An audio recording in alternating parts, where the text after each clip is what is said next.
केवल 9 दिन तक देवी की आराधना कर लो, नंगे पैर ले लो, या किसी देवी जी के मंदिर में जाकर नंगे पैर झंडा उठा के, ध्वजा उठा के, चुंदड़ी पकड़ के माता जी के मंदिर तक चले जाओ। क्या केवल नवरात्रि का मतलब यही है? या फिर कहीं गरबा हो रहा हो तो गरबे में चले जाओ? क्या नवरात्रि का मतलब केवल यही है? या घर में जोत लगा लो, नवरात्रि का मतलब यही है? अगर नवरात्रि का मतलब जानना है तो आपके मन में एक विचार होना चाहिए कि ये नवरात्रि केवल घट स्थापना के लिए नहीं होती है, ये नवरात्रि हमारे भीतर एक नारी के सम्मान के लिए प्रकट होती है कि नारी का सम्मान कैसे। शिव मंदिर में जाइए, पहले दिन 9 फूल कमल के हों, जो मिल जाए, परंतु एक जैसे फूल होना चाहिए। ये नहीं कि आज तुमने गुलाब का चढ़ाया, कल कमल का चढ़ा दिया, परसों गेंदा का चढ़ा दिया, नरसों चमेली का चढ़ा दिया, फिर रात रानी का चढ़ा दिया। ऐसे फूल ना चढ़ाए, एक जैसे फूल 9 दिवस तक। सीते, हे जानकी, हे पुत्री, शिव मंदिर में जाकर अपने पति का स्मरण कर कर, कार्य का स्मरण कर कर 9 फूल प्रथम दिन घी का दिया लगाकर आप भगवान शंकर को कामना कर कर समर्पित करती हो। दूसरे दिन वही फूल दुगने हो जाना चाहिए, 18। तीसरे दिन फिर 9 जोड़ लो। किसी भी स्थान पर, किसी भी स्थान पर यदि हमारे घर में 2 शिवलिंग है, नहीं है, तो किसी अपने घर के गमले में, बगीचे में 2 पार्थिव लिंग का निर्माण करें। 2 पार्थिव लिंग, उसमें एक शिव जी का स्मरण करें और एक में माता पार्वती जी का स्मरण। देवादिदेव महादेव के 2 स्वरूप, 2 लिंग प्रकट कर कर, एक पर 9 पुष्प लाल और एक पर श्वेत पुष्प 5 समर्पित करें। बाबा की आराधना करें, घी का दीप लगाएं, पूजन करें और बाद में उन शिवलिंग को, उन पुष्पों को विसर्जन करें। किसी भी नदी में, तालाब में, बावड़ी में, अगर वहां नहीं विसर्जन कर सकते हैं तो किसी वृक्ष के नीचे उनका विसर्जन करें। और ये नवरात्रे, ये जो गुप्त नवरात्रे हैं, इस माघ महीने में जो गुप्त नवरात्रि आती है, इसी के अंतर्गत इसका पूजन है। एक बार हमने पहले वर्णन किया था, जिसके यहाँ संतान नहीं होती उसके लिए भी पहले श्रृंगी ऋषि ने नवरात्रि का बड़ा वर्णन किया। नवरात्रि के लिए कहते हैं कि नवरात्रि के अंतर्गत 9 लाल फूल और 5 श्वेत पुष्प, ये दोनों।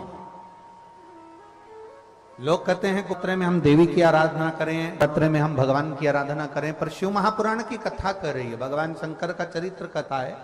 अगर आपने देवी भागवत का स्मरण किया हो या भगवान शिव की एक पवित्र आनंदमय कथा स्कंद पुराण के काशी खंड में अगर सुनी हो या उसमें भी नहीं पढ़ पाए हो, तो श्रृंगी ऋषि के चरित्र में आता है। श्रृंगी बाबा ने वर्णन किया है कि किसी भी स्थान पर, किसी भी स्थान पर यदि हमारे घर में 2 शिवलिंग है, नहीं है, तो किसी अपने घर के गमले में, बगीचे में 2 पार्थिव लिंग का निर्माण करें। 2 पार्थिव लिंग, उसमें एक शिव जी का स्मरण करें और एक में माता पार्वती जी का स्मरण। देवादिदेव महादेव के 2 स्वरूप, 2 लिंग प्रकट कर कर, एक पर 9 पुष्प लाल और एक पर श्वेत पुष्प 5 समर्पित करें। बाबा की आराधना करें, घी का दीप लगाएं, पूजन करें और बाद में उन शिवलिंग को, उन पुष्पों को विसर्जन करें।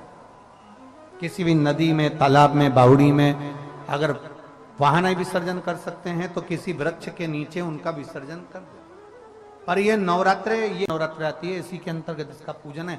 एक बार हमने पहले वर्णन किया था, जिसके यहाँ संतान नहीं होती उसके लिए भी पहले जो आषाढ़ के महीने में जो गुप्त नवरात्र आते हैं उसका स्मरण कराया था। नवरात्रे में भी देवी की आराधना का एक स्मरण का सुख है महाराज। ज्योत का विधान है, नवरात्रे में देवी की ज्योत लगती है, अखंड ज्योति लगती है, जवारे बुआए जाते हैं, कलश लगता है। ज्योत का भी विधान है। जिसके यहाँ दिया अखंड जलाया जाता है, अगर वो दिए की लो, दिए की बाती अगर दक्षिण दिशा की होती है तो उसके घर में साल भर में एक घात जरूर होती है। जो दिया अखंड जलता है उसकी बाती का मुख दक्षिण का नहीं होना चाहिए। अगर आपने देवी भागवत का स्मरण कराओ, देवी भागवत को अगर सुना हो, तो देवी भागवत में स्पष्ट किया गया कि पूर्व की ओर मुख करा हुआ दिया, अर्थात पूर्व की ओर ज्योत जो जलाई जाती है वो संपदा की वृद्धि करती है।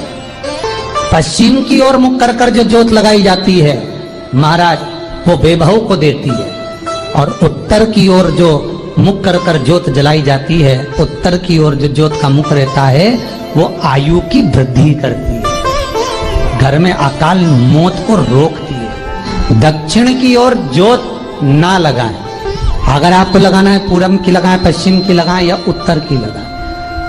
और जितने दिन महारानी जगदम्बा जगतधात्री दुर्गा भवन चैत्र नवरात्रे में, शरदीय नवरात्रे में, आषाढ़ी नवरात्रे में, आदिकादिक पौष नवरात्रे में हम जगत जननी जगदम्बा की जब स्थापना करते हैं, या हम नूतन घर का प्रवेश करते हैं, या गणेश जी की स्थापना करते हैं, या कोई दुकान को प्रवेश करते हैं, या कोई शुभ कार्य करने के लिए अग्रण्य होते हैं, तो हम कलश की स्थापना क्यों करते? कलश के अंदर आखिर ऐसा क्या विराजमान है कि 33 कोटि देवता उस कलश के अंदर आकर बैठ जाते हैं। आप कोई यज्ञ करने जा रहे हो, आप कोई पोथी पुराण करने जा रहे हो, आप कोई अच्छा कार्य करने जा रहे हो, तो ब्राह्मण देवता कह देते कलश की स्थापना होगी, कलश की शोभा यात्रा निकलेगी, कलश यात्रा निकलेगी, कलश विराजमान होगा।